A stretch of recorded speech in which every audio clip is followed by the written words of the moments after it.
Welcome and thank you all for coming to this in-person event. It's so wonderful to see all of you, even with masks.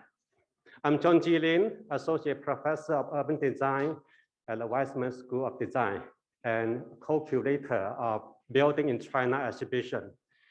I just want to remind you that this lecture is the first of the two-part event tonight, and will be followed by the opening ceremony of the exhibition in the main reading room on the first floor of this building at 7:30 p.m. The curators, architects, including the speaker tonight, will share the experience working on this project, featuring an extremely important chapter of cultural exchange. So please stay with us. Now I shall turn it over to Dean Steiner to open the event and introduce the speaker tonight. I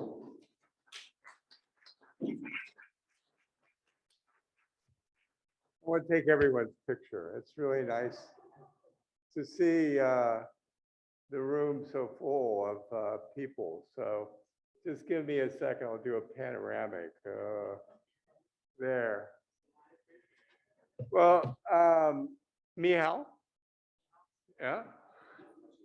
And happy Year of the Tiger. Tiger years are great years. So happy Lunar New Year. And thanks to John G. Good evening, everyone.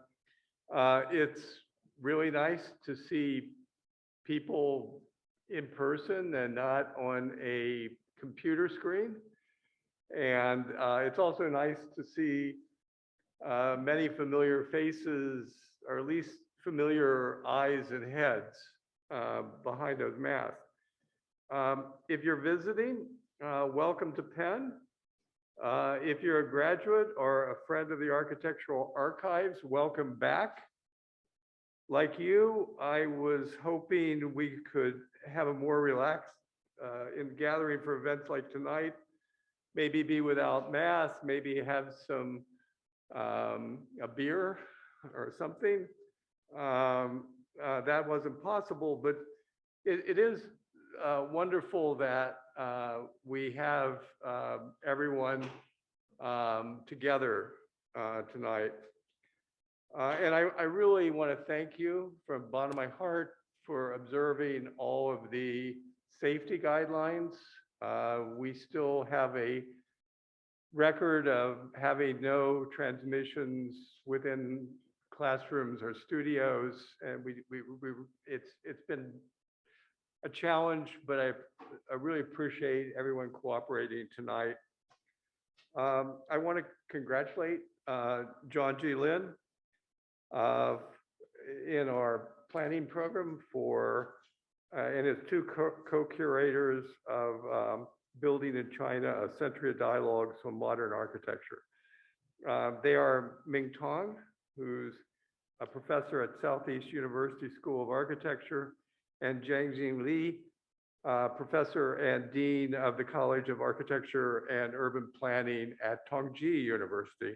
It was just 2 years ago, almost today, that we said we were going to do this, and looking from 2020 to now, I don't think any of us could have imagined what the last 2 years were like. And boy, now we have a blizzard to deal with. Hopefully the blizzard will stay in Atlantic City and not make it as much here. So I also want to, each of these leaders and curators have had a team of students and colleagues supporting them, and I'll look to them to recognize those individuals.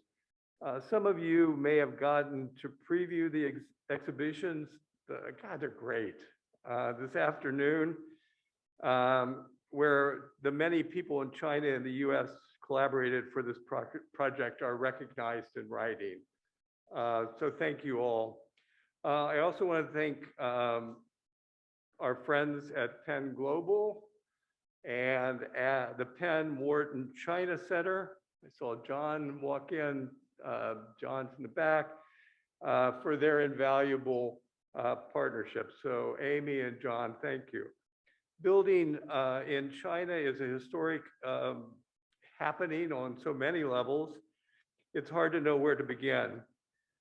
So we're living in a time of political polarization and tribalism that has driven people, I fear, too far apart, not just here in the United States, but in other parts of the world. And we need to do all we can to build and nurture our relationships across political, cultural, and religious borders. We may be separated by borders, and borders certainly have a role to play in the global economy, but we can't allow borders to define us or people on who feel differently than we.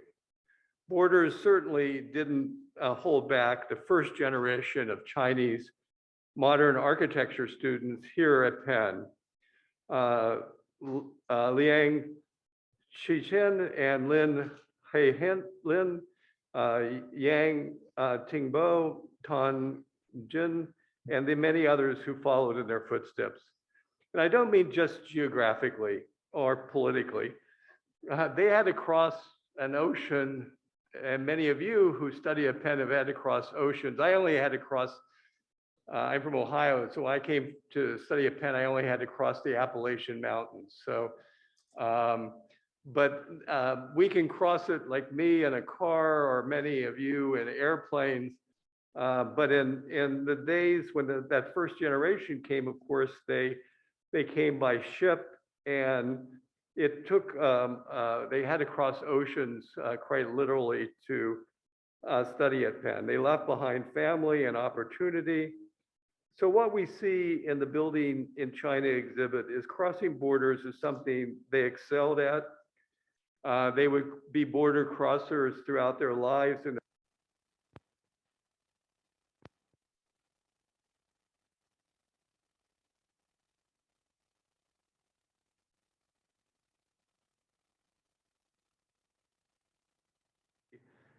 that play a part in crossing borders successfully.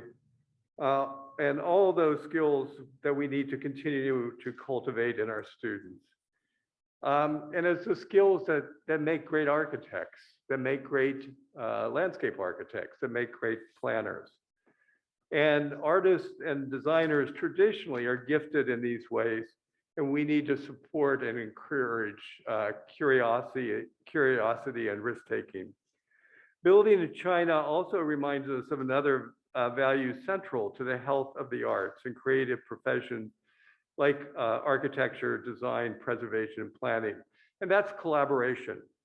Borders haven't held back contemporary Chinese, especially designers like tonight's speaker, Yung Ho Chang or Shi Wang, whose firms we get to know in the contemporary part of the Building in China exhibit. Educated in both China and the United States, Yung Ho Chang received his Master of Architecture degree from the University of California, Berkeley, Go Bears, in 1985. He's been practicing in China since 1992, established Atelier FCJZ with Lei Lu in 1993. He has won a number of prizes, such as the first prize in residential design competition, a progressive architecture citation, a UNESCO prize, and on and on and on. A very, been recognized widely for his contributions to architecture. Chang's work is the subject of a number of books and monographs, including exhibition as Construction Experiment, which is in English. It's published by the Images Publishing Group. The World Architecture Special, the modernity of making, Yung Ho Chang in Chinese and English, Yung Ho Chang, Atelier Feichang Jianzhu, a Chinese practice in English and French, and Yung Ho Chang, Luz Chiara Camera Oscura in Italiano. He has participated in international exhibitions in art and architecture, including 6 times at the Venice Biennale. Chang has taught at various architecture schools in the United States and China. He was the professor and founding head of the Graduate Center of Architecture at Peking University from 1999 to 2005. He held the Kenzo Tange Chair in Architecture at the Harvard Graduate School of Design in 2002, the Errol Saarinen Chair in Michigan in 2004, and between 2005 and 2010, he headed the architecture department at MIT. He was also a Pritzker Prize jury member from 2012 to 2017. So it's a great pleasure to welcome to Penn, to welcome to Philadelphia, the wonderful Yung Ho Chang. Welcome.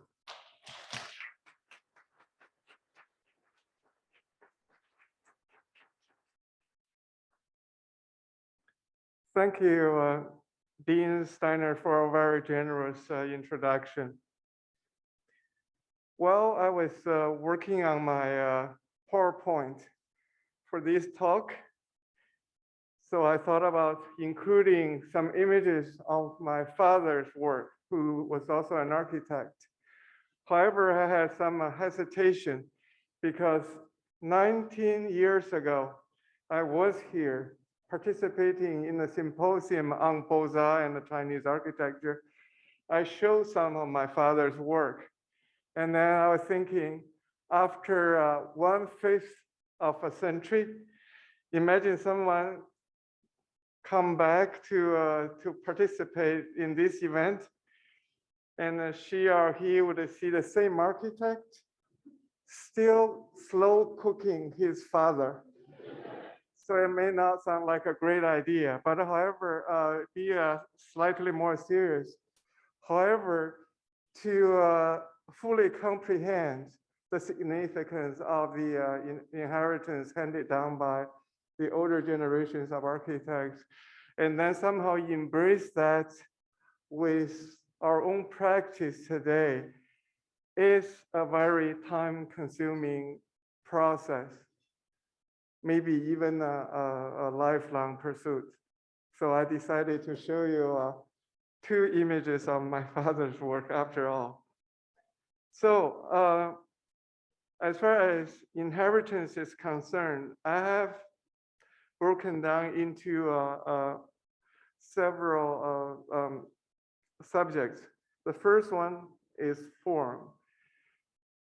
When I learned about the development of form in architecture, somehow it's always classicism versus modernism. And then today, of course, I don't think that kind of a simplified understanding of the architectural history is correct, but rather what happens is more how from classicism to modernism, it's a process of revolution as well as evolution. So that here at the great University of Pennsylvania, we have witnessed at least one architect who of course is Lu Kang, and married the 2 isms together seamlessly produced a timeless architecture. So I don't need to dwell on that for too long. However, I just started to show what's I just mentioned earlier. So this is the 3rd year work of my father as today Southeast University. At that time, it's called National Central University. It's a celebrities memorial. I think the title is politically incorrect. However, what you see is the easily the classical language and on full display. Harmony, balance. And then you see central axis, you see symmetry and etc. However, what's also interesting is that you can see the inspiration for this building is not from necessarily ancient Greek, but something quite contemporary.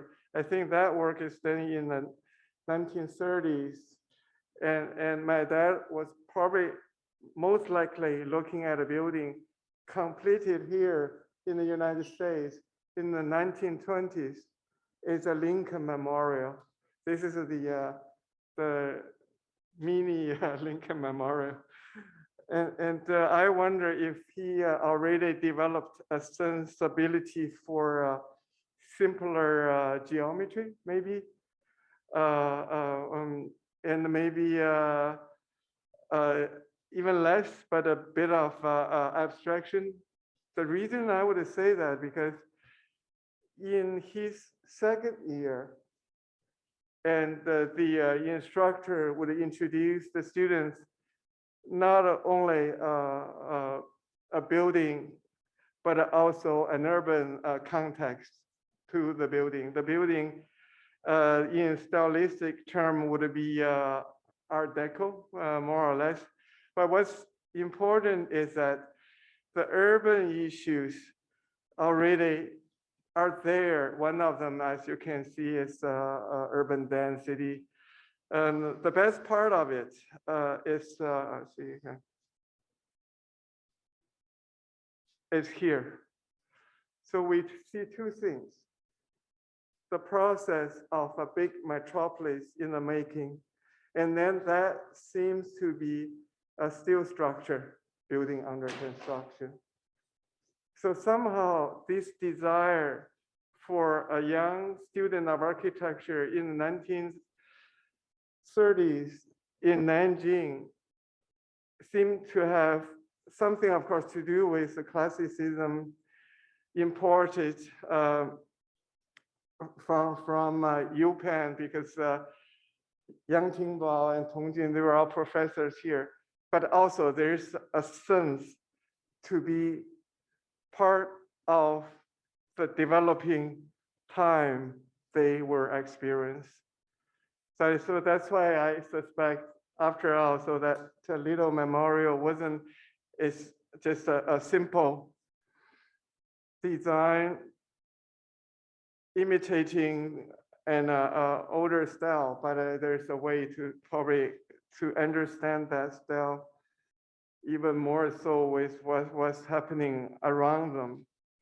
And then I'd like to show my own early effort. This is in 1980s. So I thought, actually a friend came to ask me if I could design a house for his aunt. And so I think it's in Florida, I've never been there, but just from his description sounds like a very kind of idyllic setting. So anyway, I used the classical representation as a vehicle to locate the building into this imaginary idyllic setting for one thing, but also as a bridge connecting the tradition and modernity. It's just an experiment. I don't want to talk too much about it, but also I realized the presentation method doesn't belong to a particular style of architecture, but rather it's a tool. It can be used to work on a different type of architecture because it has to do with how to portray light, for instance, in a very realistic manner. So the next project doesn't look probably traditional in any way, but since the project had to do with light, I did watercolor rendering again. So here, what you see is a section of a building where the roof and also floors are made of glass. And then on the on your left hand is about the daylight coming down into the building, and then on your right side is the artificial light going out in the evening, and then the elevation in the middle is half day and half night. I think that's kind of obvious. And then the plans. Not only here, I think I was already aware of Kang's influence, but also I discovered another great American architect, Yung Ho Chang. So instead of a 9-grade problem, so I kind of created a 4-grade problem for myself. What it is, of course, it's not really a problem, but a space structure has to come in early enough to organize a piece of architecture. That's something I believe until this day, so that space can't be an afterthought. You know, you have to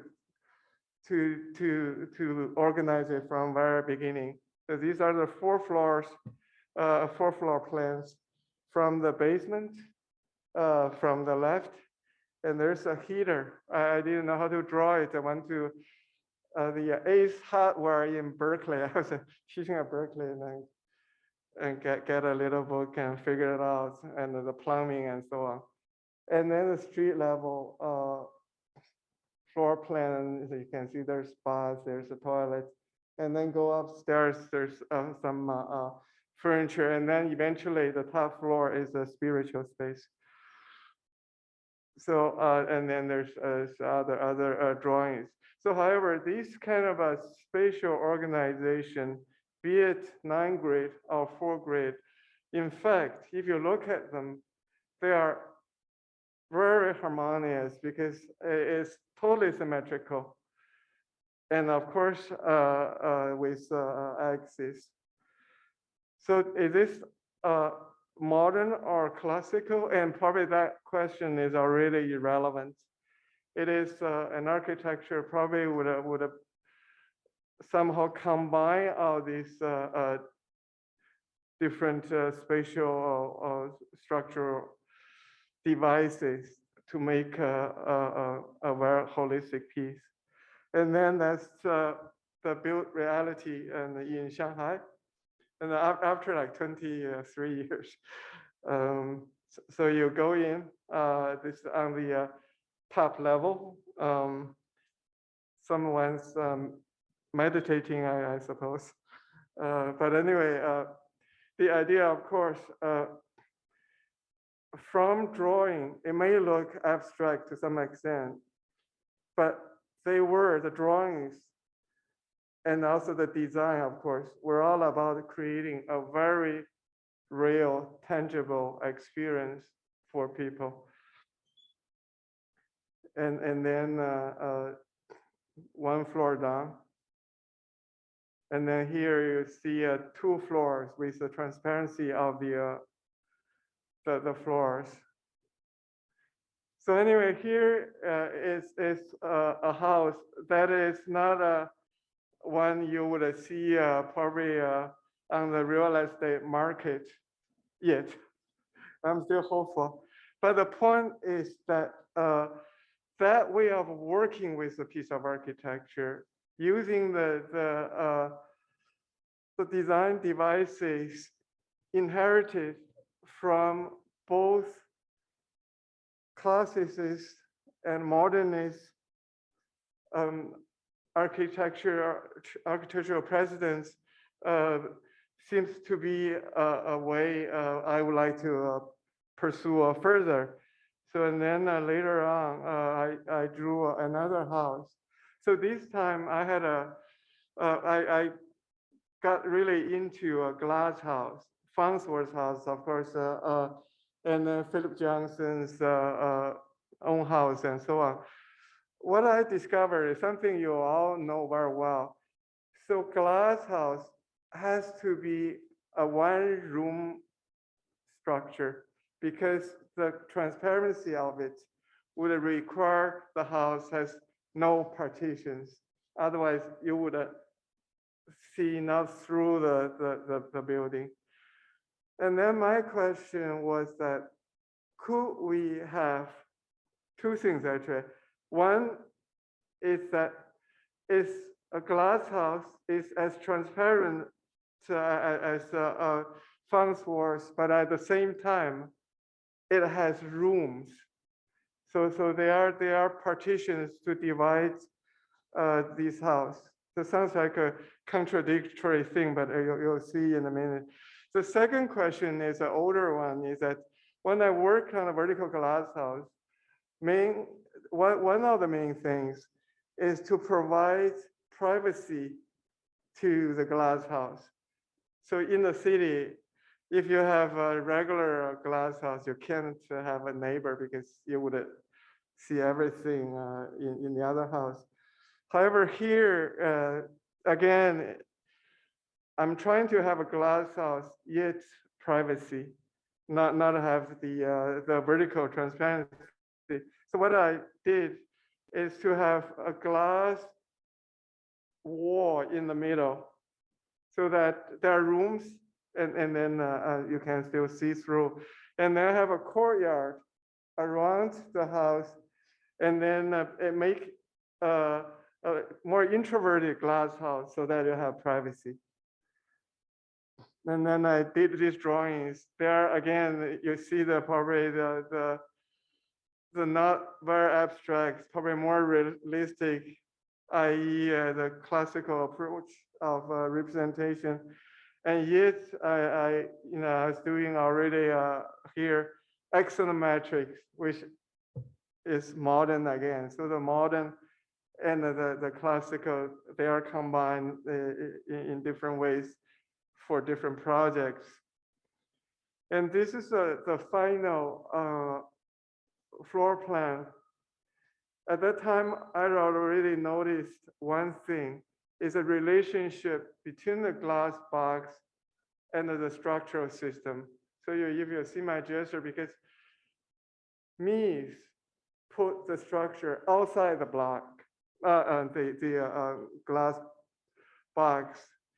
And then Johnson put the structure, steel structure, in the same plane as the curtain wall, the windows. So I thought maybe I could try one thing is to have the structure to be set back, and then there won't be any structure on the periphery of the house. And here it is. And there are 4 walls supporting the entire house. So this is the built version of it, which has 4 studies and studies/studios on the ground level. So as you can see, and then with the glass partitions right above in the middle, forming a courtyard.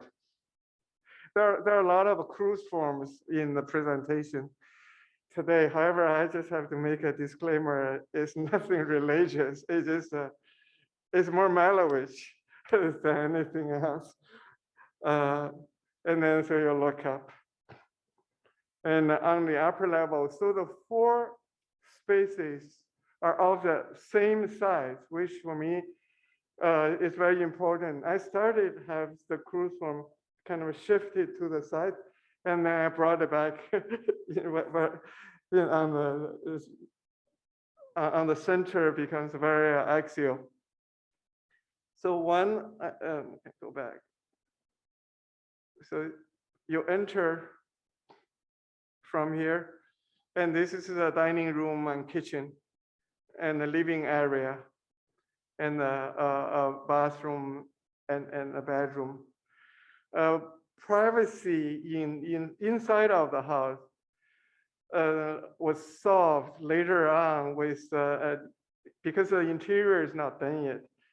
Just having a curtain around the bed and a curtain around the bath and toilet. hopefully I'll come back when the interior is done. So anyway, so here and you see more the missing influence, I suppose. The water is not on the final level, but basically you see a enclosure, which when you walk around, it gives you a panoramic experience. What I wanted to say, because I decided to cut out all these reference images, I was inspired by Mies, but I was also very much inspired by Palladio. The idea came from, as much as fun source, actually more from Villa Rotonda. So you go in the Villa Rotonda, it's a filmic experience. You go around, it's on top of a little hill, so you have different views. And of course, you make a full circle, you come back to where you started. So that's a house like that in my mind. Although maybe there's something more Eastern, so you don't open to the full view because they are neighbors anyway, but you got these little cuts. You get a glimpse of a different view each time when you turn the corner. So inside you see the loading wall, the only structure in there. So you can see the open corner, which is very important for me. So anyway, that's one of the classical and modern houses. And this is another one, another cross, but this time actually it's two sections. That's how it's built. This is about the people who live here on the left-hand side, but go to work in the study on the other side. So, and then only when they go from the living quarters to the working quarters, they would cross the courtyard. And also there's a body of water. Later on, the Portuguese architect Álvaro Siza designed this beautiful art museum. It became the view of our house. That's the curvilinear thing.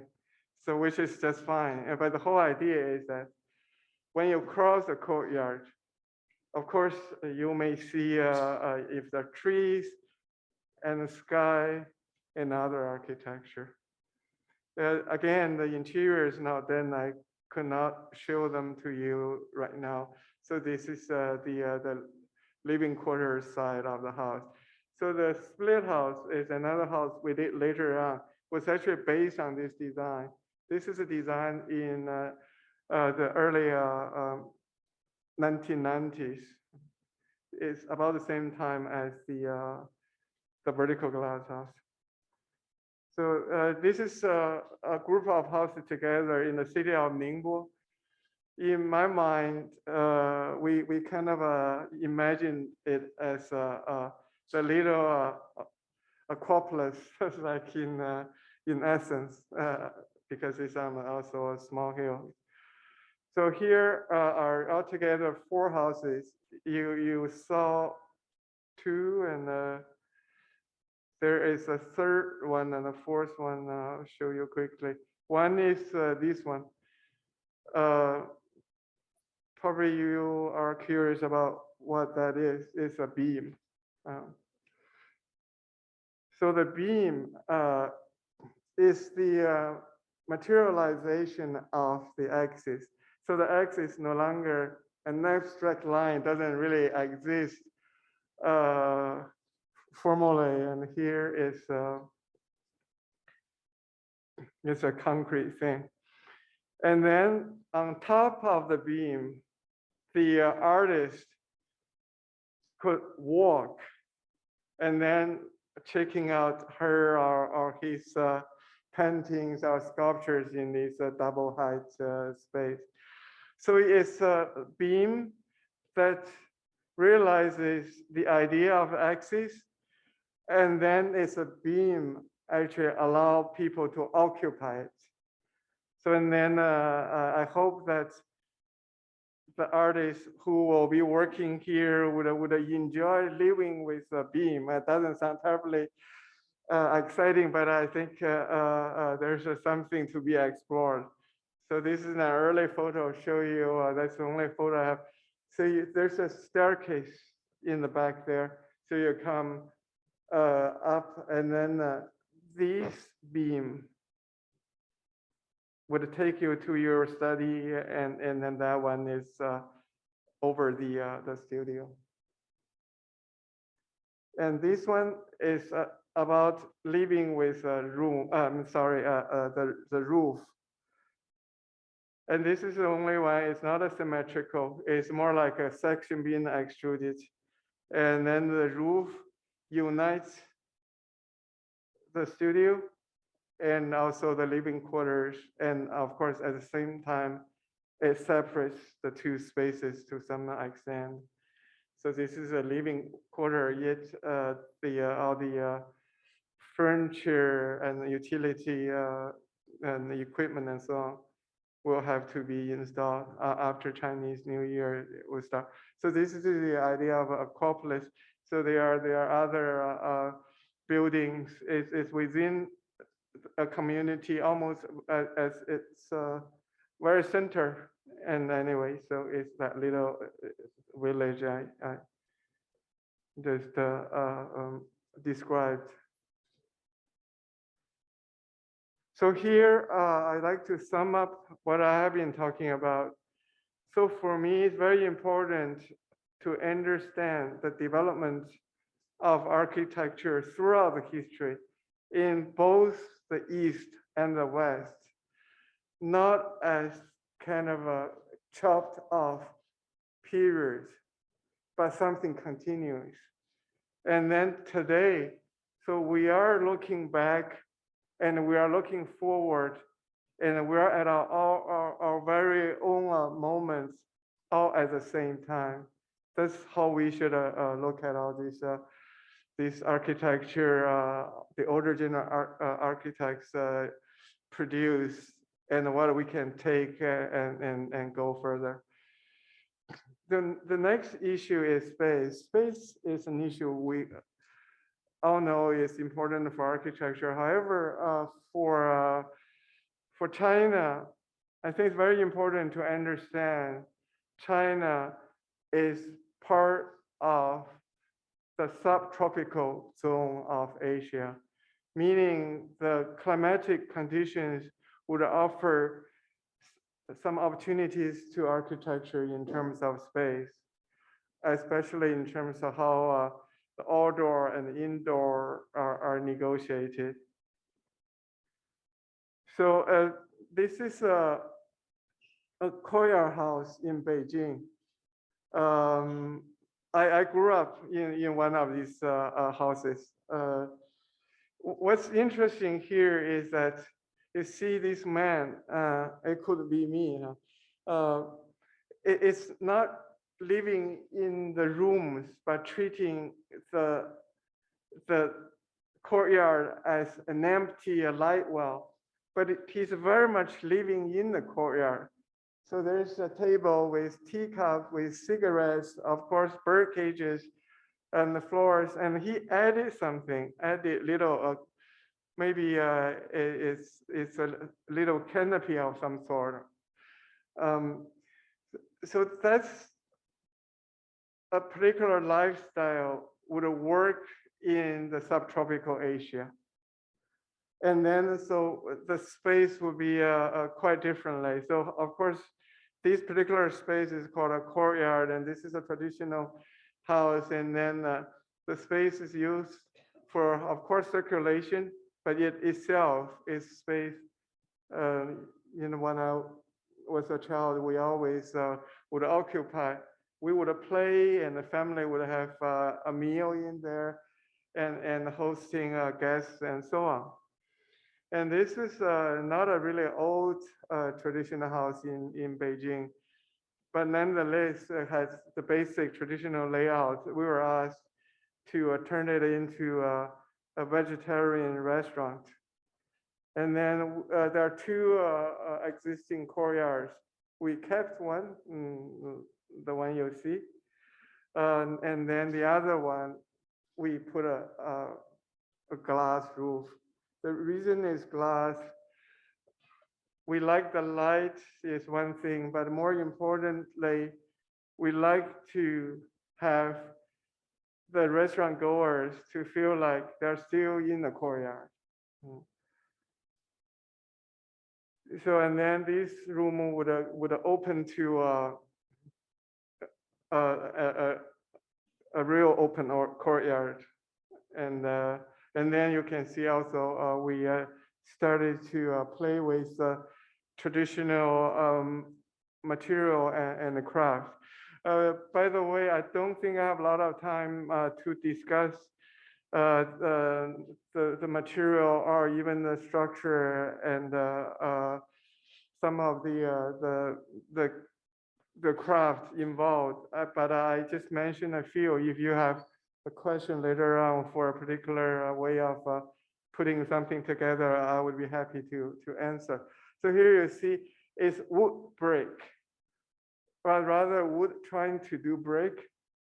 So it's not, again, Mr. Kang, brick wants to be brick. Here is wood wants to be brick. And tiles wants to be a screen wall, and so on. And then the outside traditional roof form, we simply brought it in, so you see it, the curvilinear roof. And then we didn't really, we weren't involved in the construction, but to a very minimum extent, I actually personally contributed to putting some cartoons on the wall. So here you see, if there are any literature lovers may recognize the face of the elderly man. That's the self-portrait of James Joyce. And that girl, that's my niece. So anyway, another courtyard house, and I always wondered, is a traditional courtyard house really taking advantage of the courtyard? It's sort of a rhetorical question. Actually, I didn't treat it rhetorically. I thought, what if a family would live around the clock? That would probably take full advantage in one way of a central courtyard. So in the morning, you can see, you would stay on the west wing, and then in the afternoon would be east wing, and at noon time you're on the north side. In the evening, and you're on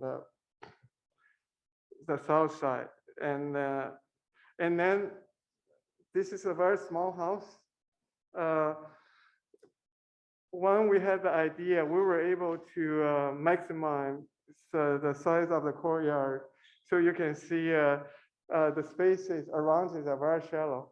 But meanwhile, there's some things from actually rather minor difference from the traditional courtyard, but a new understanding emerged eventually is the living space is of a donut shape. So that's the living room, not 4 rooms, as you saw early on. And then from the outside, you don't see much. And now, of course, here you see in the courtyard. And then in this tiny courtyard, you can see the same facade, of course, with a wrapped around. Again, this is one of the buildings I love to draw and develop surface drawing, which is open up the entire courtyard elevation. And then you'll see some details. Here is steel structure, and working with wood.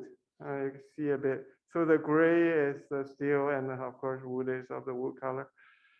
And then you can see when you enter the house, this is the east wing, and the northern wing is where the furniture are.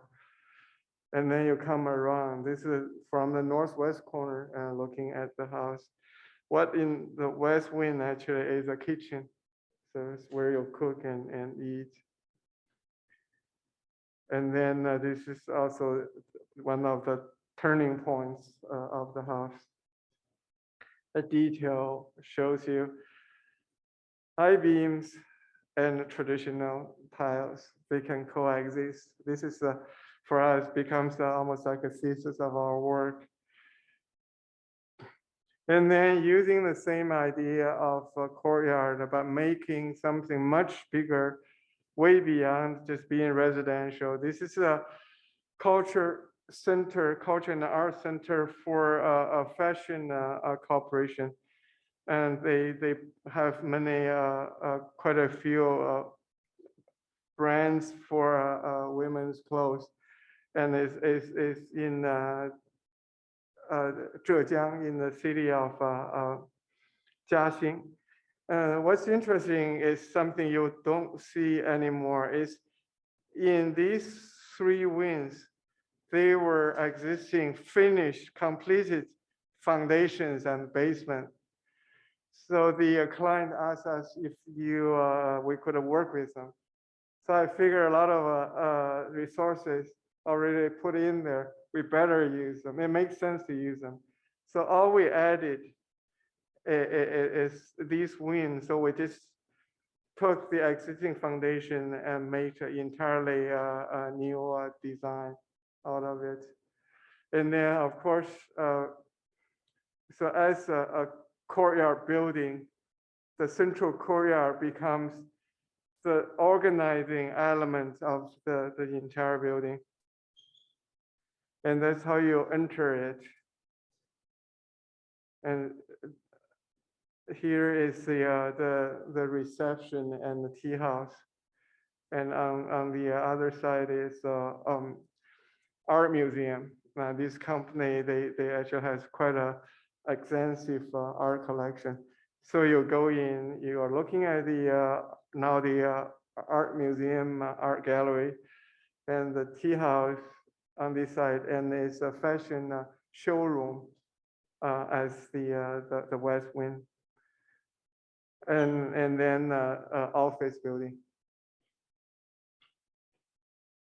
So and then underneath the courtyard is actually where trading happens. Is the trading hall, and then of course the courtyard with a sink and brings the landscape down. It becomes a more multi-level kind of spatial organization for the courtyard. And here you see the trading hall and the ground floor garden above.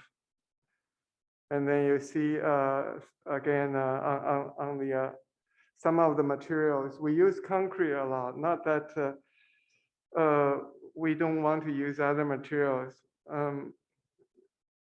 I never had a chance to ask Endo-san if he used wood and others. But every time when we have a new project, we would struggle and tell ourselves, let's stop using concrete. But too often so far we came back to concrete. So, but I wanted to tell you, it's really a real anxiety on our part, but I think that anxiety is probably healthy. So you'll see a bit of what we are trying beyond concrete. Although now we can do a very nice concrete surface with different formworks. And this is in the art gallery Hmong window. This the kid is one of our colleagues' daughter. Anyway, courtyard as a way to open up the architecture, organizing the entire building is something we have been trying doing, of course, in China, and in this case, in Paris. When we won the competition to design the China House for the International University City in Paris, we already knew something we didn't know before. Among all these Western European countries, Paris has the mildest weather. The lowest temperature of the winter is 5 degrees centigrade above zero. So it's very comfortable. So we took that as a crew and developed, this is the China House. That's the one we know the best. It's the Swiss house by Le Corbusier. So we also, Kobu had to do with maybe no more than 50 rooms. We had 300 rooms to put together. So we started to imagine the Le Corbusier proposition. It's a bar building with a corridor and rooms. Now, since we have so many rooms, we have a much longer bar and then banded. And then that's what we got. And now, of course, 8 stories instead of 3 or 4 stories for Kobu. And then so there's a central garden, and you see the staircases would take the students up to the roof and enjoying the garden on the way. And then on the outside is all brick. And there's a roof garden. It was actually required by the Grand Paris idea developed in the 1910s. I'm sorry, 2010s. So, and that's it's already topped off. I have some kind of older images here, and then you see the courtyard. So the circulation is around the courtyard. All the rooms would have views on the outside. And courtyard is one of the subtropical spaces we have been interested in. Another one is the under eave space. So you have a building, you have overhang around it. And then the initial idea, as we all know, is for the overhang to protect the rain onto the wall. Often the wall is plaster and some material is a little more on the fragile side. So we thought it's not a form of it, but rather it is this particular way to create an in-between space. In-between meaning between the nature and the artificial, and then allow people to be in touch with both. So this is an earlier project. It's a little museum, so you can see a big cantilever. And this is also a bridge building, so there's outdoor or semi-outdoor spaces also under the belly of the museum. And then you saw that project already, and there's of course a big cantilever creates a space for people to move around the courtyard, making the courtyard and the indoor spaces more integrated through this transitional zone. And this is a project I will show a little more. It's the renovation of some, it's about 100 years old structure. But we in this case, we extended the depth of the under eave space so that people can actually use it, can sit here having a coffee or something. So anyway, so that space for me is somehow not being paid enough attention for by architects for the contemporary conditions. And then we tried a few things. Here is to use these cantilevered eaves, not only for the eaves, but for the entire building. And then you can see towards the center of the building, the structure depth is much greater. That's where all the dock workers the dock works are. And then of course it becomes tapered out towards the periphery.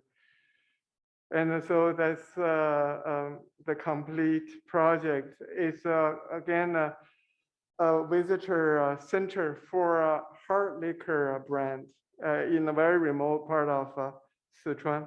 So you see that's the thickness of the structure right in the center of the building, and then it would again taper out as such, and then no columns except these four pillars in the middle. So it's a very open structure. So from the outside, you only see really the thin edge of the eaves. The program also is rather untypical, put it that way. So when we listen, of course, to the client first and so on, we realized it's very important for the visitors not to only understand the process of making the liquor, but also to understand the geographical condition of the whole area. So we put all the guest rooms, like a hotel, on top of the roof. So this is our guest rooms. And then there's exhibition space. There's actually a theater and restaurant, and there's an R&D center and so on, all down below. So this is the entrance to the hotel. And then here you'll see this is actually the R&D center. And then you see the cantilever becomes a device to express this particular climatic region, but also formally probably speaks a kind of a vernacular language, which also is about where this building is. And this is on the rooftop and how people would enter the hotel rooms. And then from the earlier projects, we came with an idea is to really understand how these different layers of space would all work together. So you can see right in the middle is a courtyard, so it's outdoor. And then the dark space is the air-conditioned spaces. So of course, in many places, and including parts of China, and you have to have the air conditioners. And then, however, on the outside, there's one layer of space that are totally functional, but yet because the cantilever eaves is so deep that so they are well protected, and then the big eaves. So essentially, it's like an umbrella. It's an umbrella space with a hollow core, so you can see the section of it. And then this is one building, and then what we had for the project, which is International Exchange Center for the Medical University of Wenzhou. Wenzhou means mild city because the climate is very agreeable. So what you see here is these buildings actually are, or rather their eaves are very close to each other. There's only 50 centimeter wide slip there to separate the two buildings. So in drawing would look like this. And then sunlight would come down as well as rain. So the people, students and faculty alike, they would be close always to the nature by living in this, working, studying in this big outdoor space. And this is the construction site. Unfortunately, the slit I was talking about is covered by board during construction. And then imagine all the 8 buildings they're connected like these, or rather they're connected but yet are separate buildings, so that it's like a little forest or a grove of trees, and would cover up an area on the campus of this university to create a microclimate as the ultimate goal. And then it's also, I don't have more updated photos to show you, and but it is well under the way by now. So the idea, again, is about the climate and the space, but it's very important, I want to say, it's about the way we live. We like air conditioners. I like my heater and all these, but I also would like to have the option, just like everyone else, to be out there to breathe fresh air and experience something a little different. So that's that. So the client wouldn't often be able to tell you that, but when you present them, they may, of course, may not like it, but you have to let the client know. As architects, we care about the quality of your life, maybe more than you do yourself. So tectonics, Tumu in Chinese means earth wood. That's the way we describe construction, we describe architecture. However, for a long time, we only hear the kind of a timber and mostly timber. I don't know where earth went sometimes. Timber structure of the grand palaces or big temples. And we hardly pay any attention to the way the common folks would live. And then there were some architects started to really, especially in the south side of Yangtze River, they started to do a very systematic investigation of the vernacular everyday, to what extent is rather generic, but the common architecture people would occupy. And then one of my teachers, more than one actually, this particular one drew lots of these surveys, a lot of these houses, and put together books. One of them I strongly recommend with all the Chinese students here. It's called the Zhejiang Vernacular Houses, Zhejiang Minju. The author's name may not appear on the cover of the book because it's a research institute. It's this man's name, Fu Xinian, is the name we all should remember. So anyway, here is a more stylistically present image, but you can see the different texture and the dimensions of the timber structure. It's very light and has a very, very delightful quality we don't see in the big monuments. And then we had an opportunity to really explore and interpret such kind of a vernacular or more the everyday kind of a timber structure. These rural buildings are in the hill city of Chongqing. It's very hard to even give them a name. It's not it's a kind of a typical Chinese as we know, but it's not also not really Western. But it's probably the most basic construction of its time. Started in 1890s all the way up to today.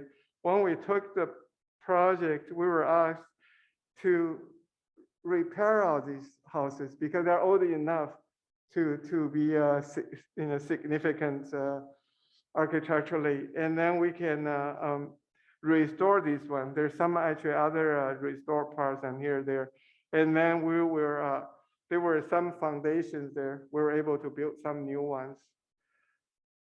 So this is where the project is, and Yangtze River, and this is our project. It's on the riverbank. The view you get to see. So we, as far as the site, we try to keep as much as possible the stepping stones and the foundations and all these bricks in good conditions that we didn't touch them. Of course, we added trees, and so it's basically new buildings on your right and older buildings on your left.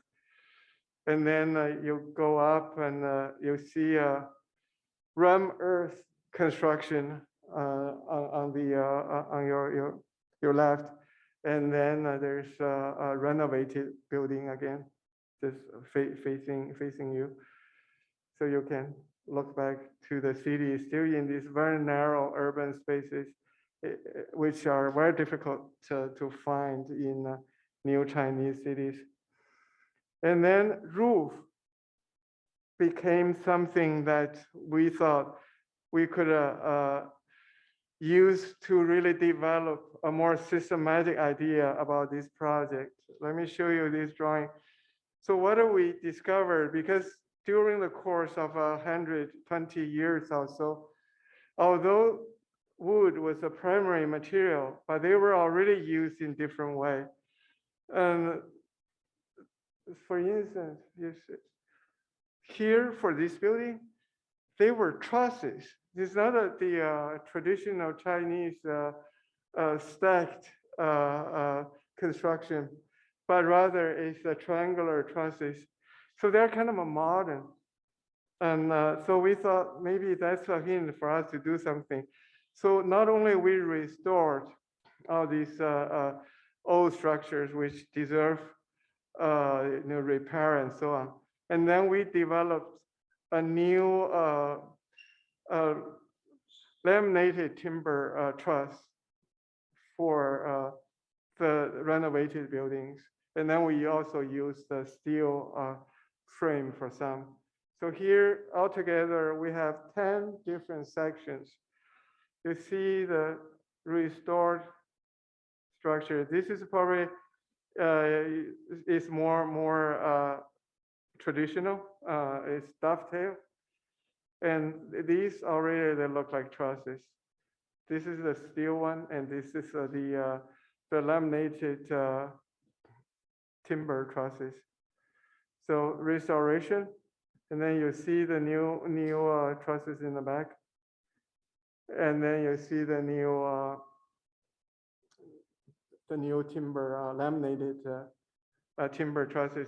It's very important to point out one thing. The reason they were doing trusses to begin with was the fact that they can save on the big timbers. So the small pieces would allow them to make a large span. So we kind of continue with that tradition. That's more important than repeat a form they use. So there's another version of it. And then the steel structure from the outside. When the exhibition was put in, this is for a Forbidden City, for the relics they had to ship the relics from Beijing to the south during World War II. And then you see the new structure, how it's been occupied. And then this is the cafe and the bookstore. So, and then we have another timber structure. This one, it may not look like a rainbow bridge in the past, but actually this is I think it's pronounced as lever system, lever. So if you can see the structure, how the cantilever is done is because these two perpendicular members. It's always like this.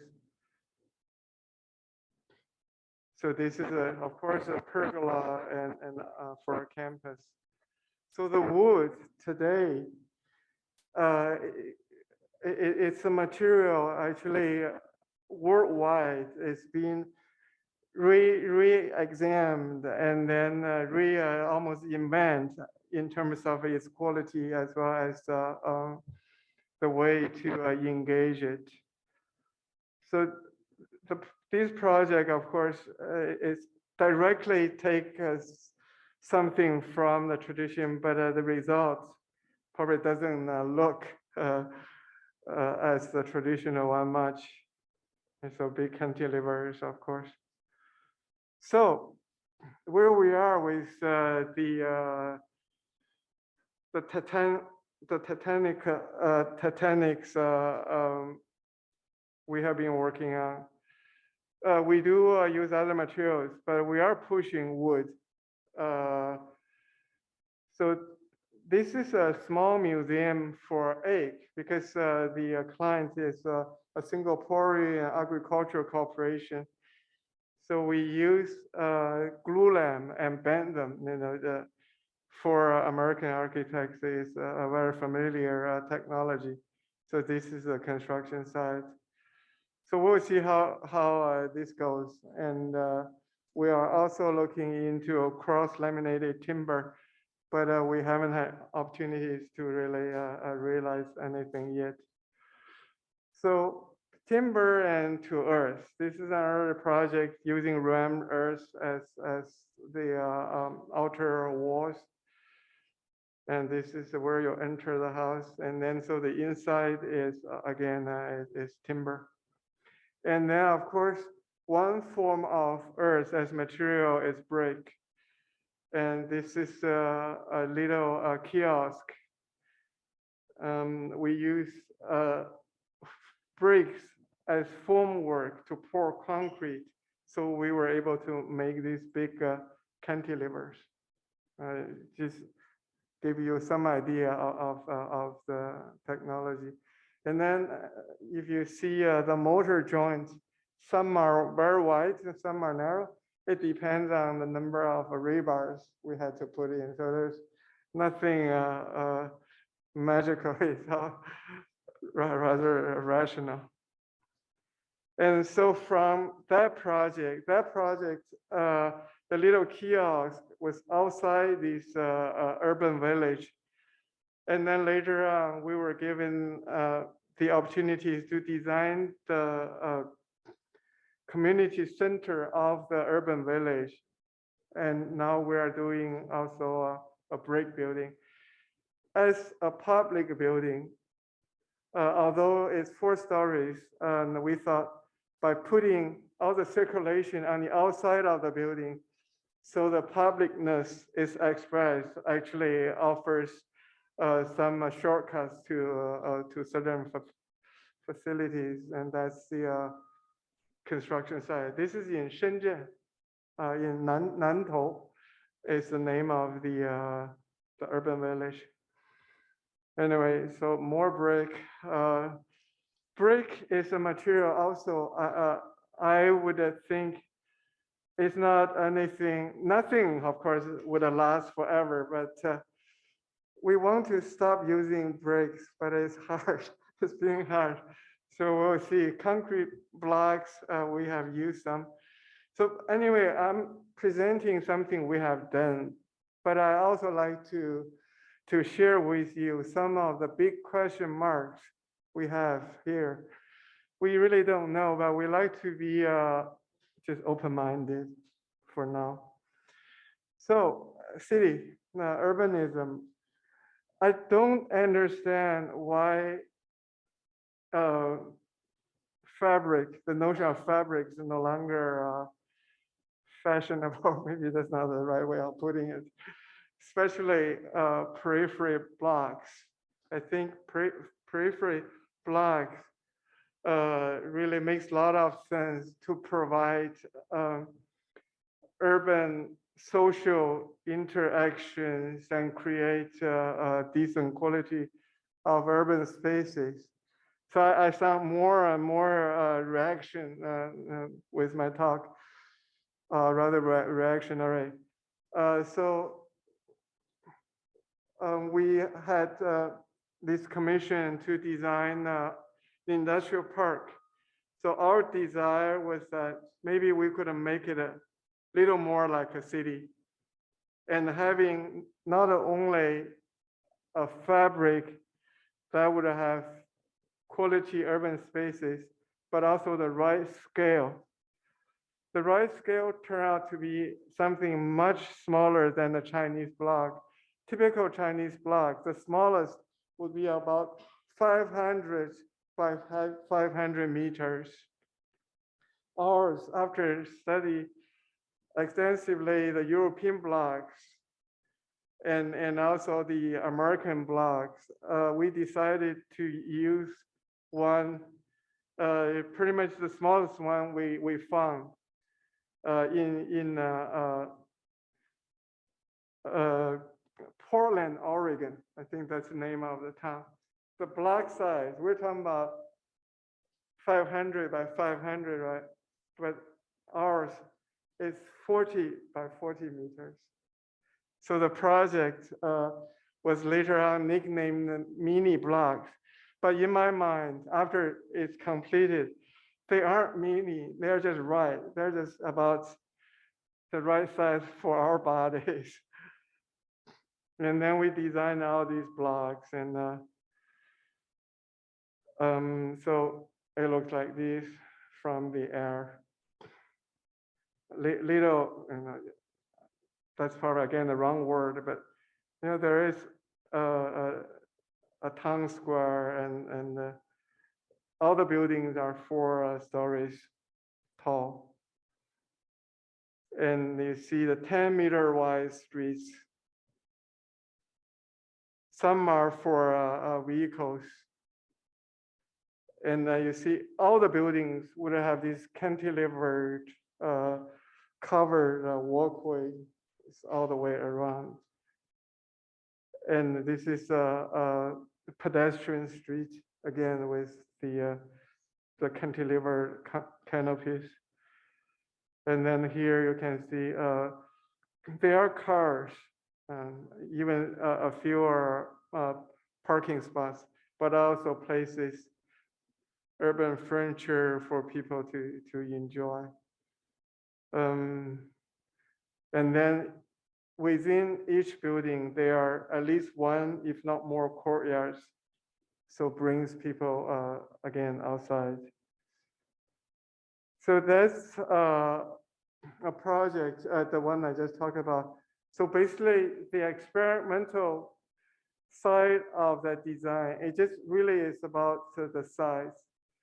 So are we gonna do more 40 to 40 blocks? I don't know, but with that experience, probably we would try different sizes, depends on the project. But certainly not just gonna have those monster super blocks. Here is a project, the fabric is already there, as you can see. All we have done is to insert a particular building. We were asked to design an art museum in the western part of Hunan. And then we were given a site in the new development zone, large, flat, and sunny, and so on. The only problem I thought was that it's an isolated object. It's far away from where people live. So could we actually bring the art, bring culture to the people? So I asked the planning bureau chief of this town, which is called Jisho, standing right here on this, on this actually is a suspended bridge. Why don't we have the art museum, right here, so that it's a pedestrian bridge, but also it's close to where people live. And then they bought the idea. So here you see also it was already completed. Right in the center of this old town, there's a river. And then there are various bridges, and there's a long tradition of having covered bridges. So here you can see fabric, existing fabric, old fabric, now being connected, being bridged by the art museum or the cultural facility. So this is one of the covered bridges in the region. What's interesting about the covered bridges, it's not a place people would just go through. It's like an urban salon or a square, linear square. People would come here to spend time. Older people come to meet friends, kids to come here to play. It's a public space which serves the people in many ways. So we took that idea. So we designed two bridges, actually. A steel bridge is where this little town square idea is being implemented. The material is steel, because steel structure would allow the maximum amount of flood water to go through. It can, the steel structural elements could also cut the tree branches and so on, so it wouldn't clog up the river. And a concrete bridge with a museum, the painting gallery actually inside. And then these two bridges together would allow a big exhibition hall to happen on top of the steel bridge and embraces the concrete bridge on top. So that's how it looks from the river. And then this is the pedestrian level of the bridge. So as you all know, as architects, from time to time, we can be rather rhetorical. we say a lot of nice things, but we probably don't have the chance to go very far. In this case, I have to say we got lucky. So we tried to go as far as we could. So we asked ourselves, what if even when someone crossing the bridge, he or she doesn't have time or has absolutely no interest of art, and then wouldn't go into our museum? So the solution is here. We put two big skylights on the belly of the museum. So when you cross the bridge, even when you don't have time to go in, and you get a glimpse of whatever is in there. So maybe eventually you'll be converted to an art lover. Maybe not, but we try. And then of course, people would start to use the bridge. There's a good one. There's more than one people taking naps, but I don't have a photo of that. And then a great hall of exhibition between the two bridges, and with the exhibition in there for the opening work of all local young artists, and the painting gallery, and with paintings from also the local masters, and two, as a bridge, two entrances into bridge heads like that. And because of the elevation difference, on one side you have to take either an elevator or a staircase up. And then from the painting gallery, and then you can also walk down to the big exhibition hall. So, okay, I think there are two more projects. Okay. All right, education. So education has changed probably for the past 100 years very much. However, I think again, there are some lessons we can take from some of the people who worked early on. One of the names is very important today still for me, is the American educator Jiang Dewey, who was a professor at Columbia University. Another name is a Chinese name is Tao Xingzhi. He was a student of Jiang Dewey anyway. So it's about how learning is life. If that's true, it's very important for architects to really design spaces somehow to support that idea. It doesn't just happen in any kind of spaces. So here we were allowed to actually encourage to contribute to the educational system of this art school. This is the China School of China Academy of Art, and Wang Shu and his team, they designed the Xiangshan office, and then we did the Liangzhu office, Liangzhu campus. So there's the emphasis of using hands, because for me, when you study art or design, it's very important you use your hands and head at the same time. So all the learning spaces should be like a studio. And then also teamwork is very much encouraged.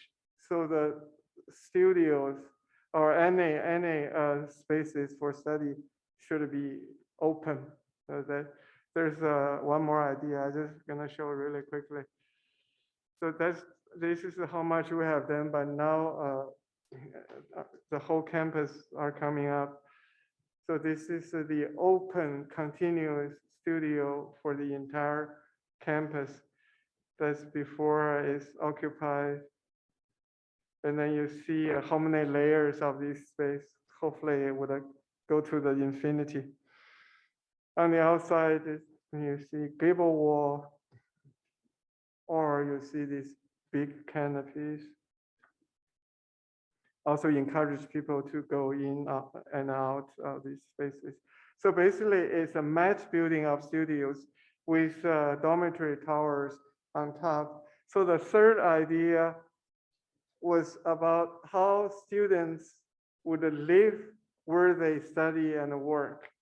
So at night, you got an idea, you can go down to the studio to work on them anytime. During the day, you want to take a nap, you can also go up anytime, as long as the professors allow you to do so. And then the students are encouraged to engage our design. They did this study model of how they would like to use the campus.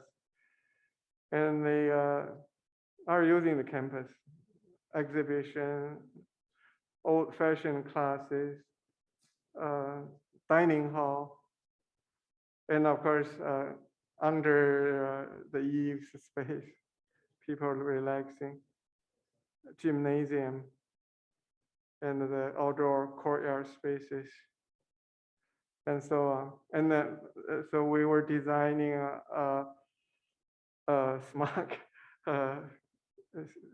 outfit for the students. So I don't have time, I'm gonna skip it. This is what we imagine when faculty and students would all dressed up properly. This is when we haven't gave up on the idea at all, just don't have time to really develop this project. The last project is that for me, is not only about big university, but a small kindergarten, in this case, is for the relocated population. We should do something that socially encourage the kids, you know, the preschool kids to intermingle, to socialize. So the whole idea is that there are 4 classrooms and they can be all open. The whole floor becomes one big playground. And this is these two projects, both our school and this one, they are super low budget. It's very easy to tell if you see a FCJZ project, you use paint on the surface. That's a cheap project because I really don't like to use paint that much. But so that's from the outside. And then that's inside of the classroom when it opens, is part of this common, again, public space. All the students and the teachers can share. Okay, the ending is important, so I'm gonna cut to the chase, right? As we say, anyway, that's okay. To sum up, what do we do with inheritance? I think one thing is that you have to be truly interested in it. So like a piece of pastry, if you don't like the taste of it, there's nothing to say. You know, you have to like the taste, like how much I love the Napoleon. And then don't be afraid to point out the inheritance might be flawed. So for Napoleon, there are two problems. One is that the moisture in the cream would get into the pastry. So very soon, the pastry, the Napoleon would not taste as good. Another thing is that you can't cut this kind of a cake. It just fall apart. So you have to have these individual pieces. So it's kind of a anti-party cake. It doesn't make sense, right? Party is about sharing. So we're architects, right? How do we know about pastry making? No, nothing. But we know architecture. So we have to solve these two problems. So we use chocolate to make a swimming pool. So waterproof the cream. The cream is in the middle. So that the moisture has no way to get into the pastry. And then we put the pastry pieces on the side to keep them crispy. So you can take a piece, dip it into the cream, and then the whole party can enjoy them. And then we did a proper drawings, initially in Chinese, of course, in a use instruction and so on. So I think the way we treat our inheritance is very much like that. In this case, we were very much respect the traditional taste of FAIA or Napoleon. And then we improve upon the way we're eating it, just only a little bit. Thank you very much.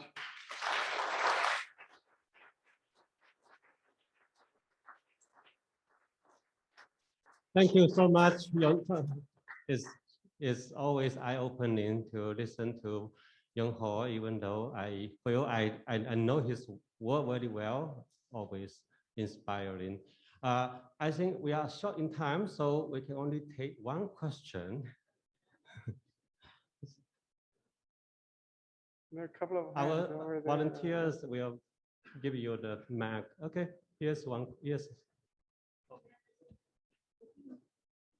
我可以用中文吗？Sorry about that. 姜老师很幸亏认识您，我也来自北京，我是中国装饰股份有限公司的设计院院长。因为疫情就留在这儿，今天很高兴的认识您。我想问一个问题，就是从金兆尹的那个餐厅到后来您那大尺度的那个建筑哈，就我想知道，就是您的那个建筑的还原度，就是您怎么控制？ 就怎么样，它能体现到把您的那个作品100%的体现？因为我知道这个过程可能比设计还要难，所以我想知道您是怎么样去完成高质量的完成它。So the question is, how do we control the quality of construction? It's not an easy question, but that question, I really wish Professor Wang Shu would be here as well to talk about it. Because it got two sides always. One side, of course, through the quality of the working drawing, and then to get people, including ourselves, to the construction site as often as we can, and so on, to help the construction team to maintain a decent quality. But the other story is that for me, it's harder. It's always about the understanding of what the construction team is able to do. Only pushing them probably is not enough. We had all sorts of experience. Actually, there's a funny one I may as well share with you. For the Chongqing project, the project with all the different wood trusses. And actually, the construction team were experimenting with ram earth the techniques. They were able to do it so well. And then it really didn't look like the more rough work of 100 years ago. So we had to ask them, can you not to do as good as this? That happens as well. So it's what I'm saying is that the general principle is that you understand what they do better, and of course you can work with them better. And then you always use the traditional tools, markups. Now it's very, very often, not often actually, every single project we do now, there are on-site markups, the quality of the drawings and the site visits and so on. But however, always to be aware that each project is actually quite unique. So as architects, I'm fully aware of the fact I use the word control more than once this evening. It's really not a very good word. So we are responsible for the quality of the design to to the client or to even to the society, but yet we have to learn how to take risks. And so it means that only when we probably open up more and then with the collaboration we have, with all the different parties, we can achieve maybe the right kind of a quality. This sounds probably rhetorical again, but that's true.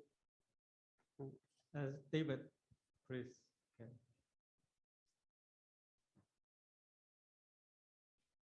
You offered very beautiful descriptions of light and air and earth. I wonder if, in addition to form, space, and tectonics, the natural world is one of your construction materials.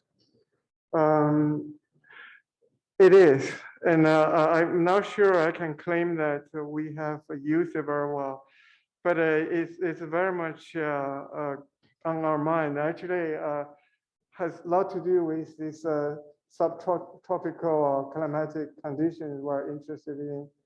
I visited Sri Lanka once and went to see Jeffrey Bawa's work as everyone else, because he said the weather is so pleasant in Sri Lanka, so you should put a piece of glass even between the architecture and the nature. So I went there, I realized two things.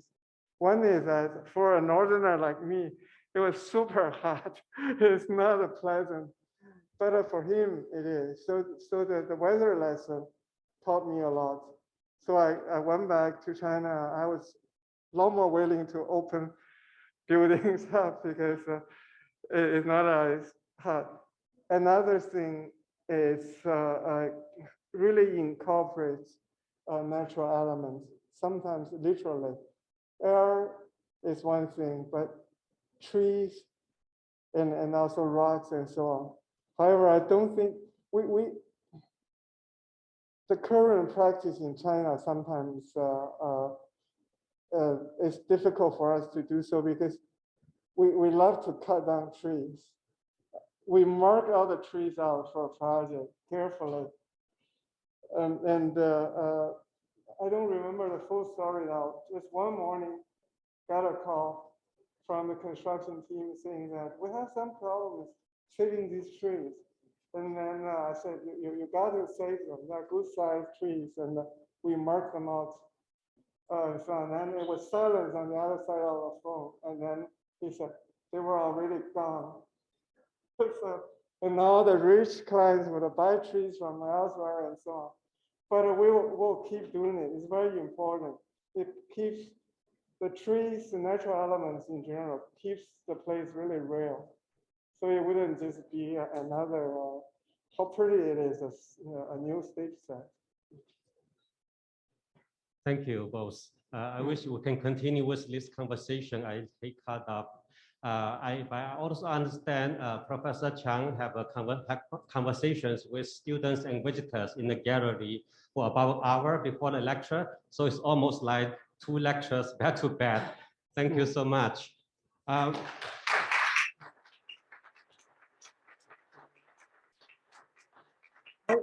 We are going to take a break before the opening ceremony begin in the main reading room on the 1st floor at 7:30. And you can take this time to browse the gallery and know that there are 2 sections of this exhibition, the contemporary section in the library, and then the history section in the archive. And there's an internal passageway that can go from one to the other, which we only open it today. So go discover it. Also, due to the COVID regulation, we are not allowed to serve food or drink in the building. But we still prepare some snacks, boxes of small sandwiches in the lobby. You cannot eat inside, you have to take it out. So maybe one convenient place is a very large tent at the Parliament Court outside Houston Hall. For visitors who are not familiar with the campus, if you walk out of the gate, the entrance of the library and walk up a few steps, it's right on your left side, literally about 30 meters or 100 feet. So I'll see you again at 7:30. And I want to shout out to our volunteers. They really did a lot of work for this large in-person event today. Thank you so much.